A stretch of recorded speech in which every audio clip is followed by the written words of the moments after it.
Hello and welcome along to Rambly Running, and this week I'm not going to be talking about running, weirdly, but I am going to be asking you a question.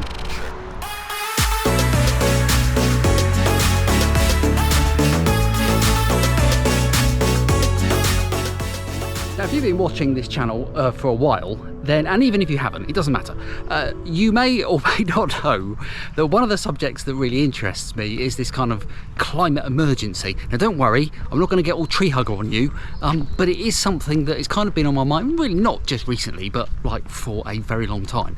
Now back in 2012, I put solar panels on the top of my house, which was actually a really good thing to do. It's done very well, I'm very happy with that. But 2022 is the year when I really ramped things up a bit, and I got an air source heat pump to replace my gas boiler, and at the end of the year I got my very first EV, and I've made videos about all those things on the channel. Now you might think, why have I suddenly gone like this? Well, I say it's been like that for a long time. I kind of enjoyed doing the recycling thing back in the days before the council started coming around and doing it, that kind of thing. So it's always sort of been there, sort of in my mind, and I want to kind of do my bit. There's no doubt that I could be doing more. However, that is not the subject of today's video, because I want to talk about today is particularly, and I don't know what it's like in other countries, but particularly the British media. Oh yes, don't get me started on that. This, I think, is probably going to qualify as a bit of a rant. So in the UK at the moment, there seems to be this unrelenting misreporting by the alleged newspapers about any kind of green technology. So EVs, heat pumps, wind turbines, anything like that. And you don't have to look very far to find these things. I mean, they are daily, and sometimes even on the front page, which we'll come back to later. And if you look at the online portals of these alleged newspapers, you will see that they are printing them sometimes just hours apart. And what they do, they're quite clever, these pretend journalists, because what they do, they can spin a yarn, they can write, it's their job. So what they do is they get a grain of truth, and then they print that grain of truth along with what can only be described as a massive haystack of mistruths, twisted facts, and in many cases downright lies. And the problem is, to the uninitiated looking at this, you could think, oh, it's in the alleged newspaper, it must be true. I've been running some of the headlines on the screen, and you'll see, I mean, some of it is just unbelievable. But if you don't know about this stuff, if you're not showing active interest in it, and let's face it, most people don't, how do you know what to trust and what not to trust? It's a tough one, isn't it?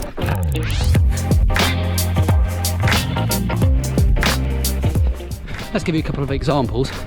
First one, there's been a couple of reports recently about electric cars getting stuck in water. One was down in Cornwall, where one was abandoned on a beach somewhere. Another one was in a pub car park. Now both the headlines in all the newspapers, I mean even ITV carried this one inaccurately, and you expect better of them. They said electric in the headline, and neither of these cars were electric, they were hybrids. And you might say, well, a hybrid has got an electric motor in it, yeah, but it's also got a petrol engine. So where's the relevance? Why hone in on the fact that it's an electric car?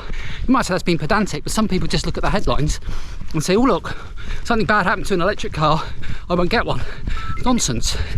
So, what about, this is one that was doing the rounds, and it has actually done the rounds more than once, and that is saying, it's laughable really, that car parks will not be able to take the weight of electric vehicles, which of course is nonsense. What the journalists have done, they've taken a little grain of truth, which is an electric car with a battery is marginally heavier than the same car with a petrol engine and, crucially, an empty petrol tank. If you put lots of petrol in it, the difference is marginal. And actually, the point to make here is that firstly, car parks are not going to collapse under the weight, and secondly, all the heaviest cars on the road are all petrol and diesel. So the problem here is not electric vehicles. It's big heavy cars. It's people deciding, and no offence if you do this, to take their kids to school in a Range Rover. It's you know, we need to be in smaller vehicles that actually are very safe these days. So smaller vehicles are inherently lighter, and it's just nonsense. And let's talk about one newspaper in particular, the Daily Mail. Oh yes. Now they've been running a campaign on their front page at times where they're trying to get the government to push back on the 2030, what they're calling, ban on petrol and diesel cars. Now the first thing to note here is that there is no ban on petrol and diesel cars in 2030. That's just what the Daily Mail and other similar alleged newspapers want you to think. You're going to be able to buy a petrol and diesel car for decades. What's actually happening is that the sale of sole petrol and diesel cars, new ones, will be banned in 2030 if the government hold their nerve, and hybrid cars will still be available, so you can still go out and buy a car with a petrol engine right up to 2035, when all sales by then must be zero emissions, which is 12 years away. And even then there will be a vibrant second-hand market, so petrol heads will be able to carry on buying petrol cars for a very, very long time. But the Daily Mail don't want you to think about that, and also they think it's like a question of self-determination, of free will, forgetting the fact that what they're actually saying, this is what you're saying, alleged newspaper Daily Mail, what they're actually saying is they think it'd be a great idea if we all drive around poisoning each other with toxic gases out of our exhaust pipes and shortening everybody's lifespan, just so that the fossil fuel companies can have longer holidays in the Med on their super yachts. Your pathetic Daily Fail, as they're known in the circles that I frequent these days, is ridiculous, and I don't know why people fall for it, frankly. Now, I don't want this to turn into too much of a rant, but my question to you is this: are you being taken in by this nonsense? Do you actually believe it's not nonsense? I would love to know. Go put your thoughts in the comments. The reason I'm doing this is the Ramby electric videos I make are largely watched by people who are already convinced by this, already convinced EVs are the future. But people who watch these videos, the running videos, are from a wide mix of different people. So I want to know, and please do post in the comments, are you being taken in by this FUD? Do you believe any of it? Or is it just so ridiculous that you know they're basically making it up? So there we are, run complete, and I did today a 5k. I'm putting the times up on the screen, but it was once again a slow one because I'm just still finding my way back, and also it is warm.